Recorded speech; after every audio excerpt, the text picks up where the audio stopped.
joined by McNeese head men's basketball coach Heath Schroyer. Coach, thank you so much for joining me today. It's my pleasure. Thanks for having me, Maddie. It's been a tough fall down there in Lake Charles, dealing with two hurricanes. On top of that, preparing for a basketball season during a global pandemic. Can you give us a status update on how you and your team are doing during this time? You know what? They're doing really well. I mean, obviously, it's been a lot. Having, like you said, two hurricanes and being displaced twice. But University of Lafayette has really stepped up. We were able to solidify some dorm space on their campus. So we moved our guys up there. And then, we have a short practice time every day in the morning from 9:45 to 11:45. So there's not a lot of time, but we're very blessed to actually have a court for a couple hours. We're able to use their weight room twice a week. So, it's obviously it's put us behind everyone else in our league in that regard. But at the same time, I'm really excited about where we're at. I like our team a lot. The one good thing about this is it's really made them a lot closer. Obviously, when you're up there and you're basically all by yourself. It's just your team and your coaches and your staff, and you got to. I told them from the beginning. Adversity does one or two things. It separates you or brings you together, and it's really brought this team together.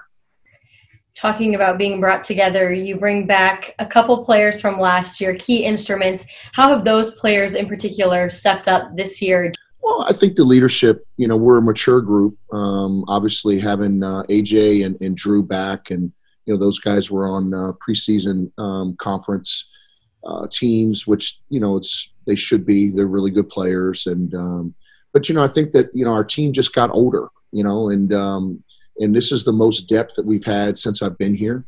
But I'm really, really excited about the maturity of our guys. And, we have an older team, which is a first for us. So I'm excited about where we're at. We got a long way to go, but I am really excited about the intangibles that I've been able to see since we started.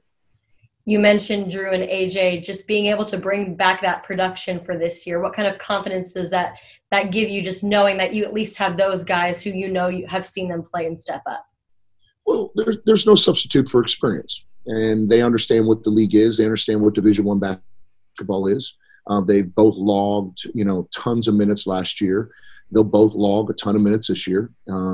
So anytime you can bring back guys that's kind of been through it, that's had a level of success like those guys have, it's obviously really good for your team. It's really good for the other guys on the floor and on your team to get confidence from those guys. And I think they both have matured. They both had really good summers up until we were displaced. But both of them had really good off seasons and are excited about having a really good senior year.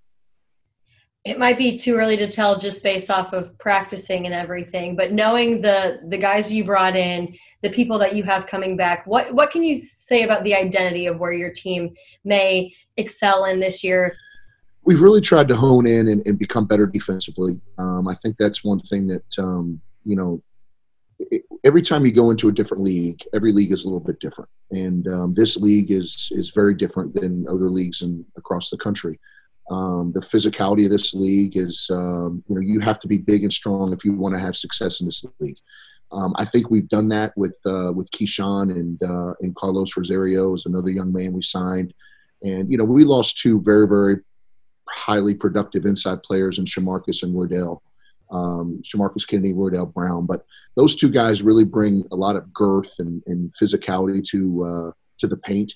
But I think we're going to be really even this year. I really do. Offensively, I think we can play inside out. Obviously, we have depth at the perimeter, and I really, really like our guards. I've always said this too, that late in the year in college basketball, guards win. So I really like our guard play. But I think our depth is one thing that's different this year, Maddie, than it's ever been since I've been here. Is we can go 10 deep, 9, 10 deep for sure. In a COVID year, I think that's really important because you never know week to week who's going to be on your team. You guys are planning on playing, and you will be playing there in Lake Charles. How will you guys try to be a beacon of light during this tough time for the community? I think playing. It's been a long. I mean, this community's been through more than. It's just been through so much. I don't want to get emotional on it, but they're a great it's such a great community. Their grit, their determination. It's a special group. And to be able to hopefully provide that, the thing that everyone wants to rally around, it's college basketball. And, and for us to be able to play at home, to be able to secure Burton Coliseum is a huge deal for us. And I can't thank them enough for being able to really make it happen for us, because our facility really got destroyed. So, just to be able to be part of the community, and we've always embraced this community, Madi. Our community has always embraced us since I've been here. The first game is going to be very emotional for a lot of people, me included. But we're excited about coming home. We're excited about, getting back home hopefully here next week and being able to start practice in in the Burton Coliseum. And we're so excited to play and have this community rally behind us.